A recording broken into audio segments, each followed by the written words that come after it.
Bonjour tout le monde, j'espère que vous allez bien. Moi, par la grâce de Dieu, je vais très bien. On se retrouve pour une nouvelle vidéo.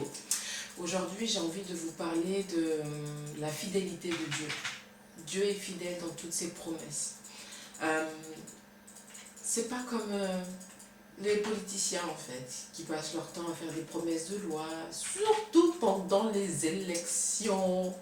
Je promets ci, je promets ça, retraite à 60 ans et compagnie. Et pour au final qu'au jour d'aujourd'hui, on se retrouve avec des grandes manifestations parce que les retraites sont repoussées. Ou bien, et je ne parle même pas forcément de la France, les autres pays en fait également.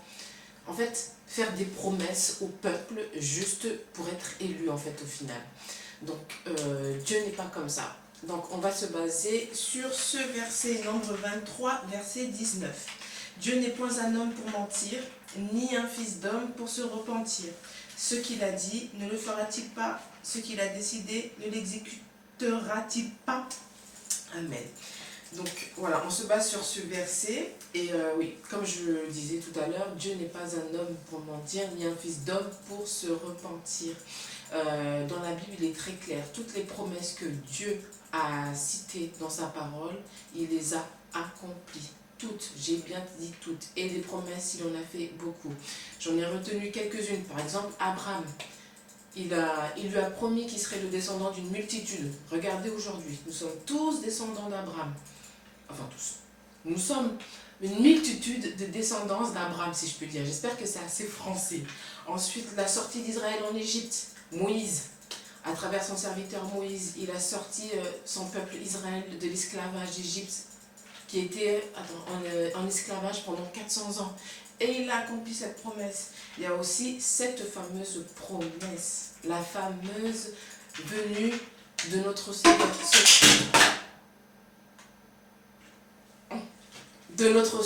le Seigneur Jésus-Christ de Nazareth. Donc ça, c'est les plus grandes promesses. Je mettrai les références en bas. Enfin, pas moi, mais les références seront en bas. Donc voilà, c'est vrai que en plus, ce qu'il y a de bien avec Dieu, avec Jésus, c'est que il nous parle, il nous accompagne, il nous promet de ne jamais nous abandonner, de toujours nous aimer en fait. Ça, c'est l'une de ses plus grandes promesses en fait. Et ça, rien de mieux parce que déjà, pour commencer, moi, quand j'étais musulmane, comme je le disais dans mon témoignage, je me suis toujours posé la question, déjà d'une part, qu'est-ce que je vais devenir lorsque je vais quitter ce monde, lorsque je vais mourir? Et dans sa parole, il indique très clairement qu'il y a la vie après la mort en fait. Donc ça déjà c'est une bonne nouvelle et j'y crois parce que de toute façon la preuve vivante qu'il y a la vie après la mort, c'est le Seigneur Jésus qui a été crucifié à la croix en fait et qui est ressuscité des morts 3 jours après. Et le Seigneur a dit que si nous l'aimons, que nous le choisissons et que nous sommes fidèles à lui, tout ce que lui a accompli, nous aussi nous l'accomplirons, fois plus. Je paraphrase ce verset. Donc voilà, il a toujours été là pendant mes moments de galère. Il a toujours subvenu à mes besoins. Et je suis sûre que la plupart de mes frères et sœurs chrétiens diront la même chose que moi. Que malgré notre infidélité, lui demeure fidèle. Il nous a toujours pardonné. Il a toujours été miséricordieux envers nous. Il a toujours accompli de miracles. Il y a des moments où j'avais vraiment pas d'argent du tout. Et pour payer le loyer, toutes ces choses-là, et c'était vraiment compliqué, quoi. Et pourtant, il a toujours pourvu. Et je le remercie, je le regrette pour ça. Donc cette vidéo, elle est pour toute personne qui pense que se fier à l'homme, c'est une bonne chose, se fier à lui-même, c'est une bonne chose, alors qu'on sait très bien que même nous-mêmes, nous sommes infidèles à nous-mêmes. Regardez les vœux de Nouvel An quand on fait ça.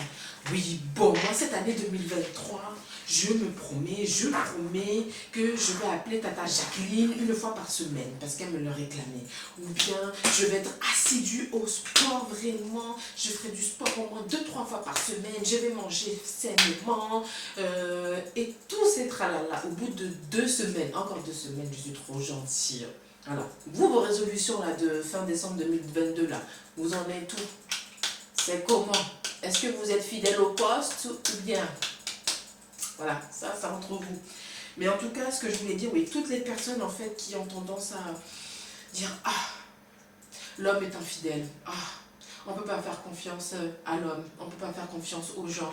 On leur demande si ils nous promettent la lune, mais en fait il n'y a rien du tout. Ça, je peux l'entendre, le comprendre, mais ce que je t'invite à faire, c'est de ne pas rester sur ça, sur tes échecs, sur tes infidélités, sur tes doutes, sur tes manques de confiance. Je t'invite à avoir confiance en Dieu. Il est là pour toi. Il veut que tu lui fasses confiance. Toutes les promesses qu'il te donnera, il les accomplira. Ça, c'est sûr et certain. Je ne veux surtout pas que tu restes dans cette position.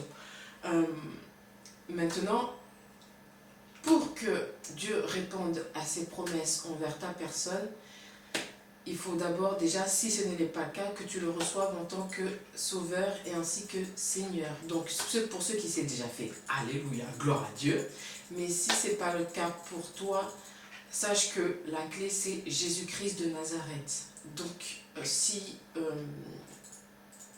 tu crois fermement que Dieu c'est Jésus, et je prie vraiment que le Saint-Esprit vraiment touche ton cœur et qu'il te prouve vraiment que la vérité, le chemin, la vérité et la vie, c'est le Seigneur Jésus-Christ de Nazareth.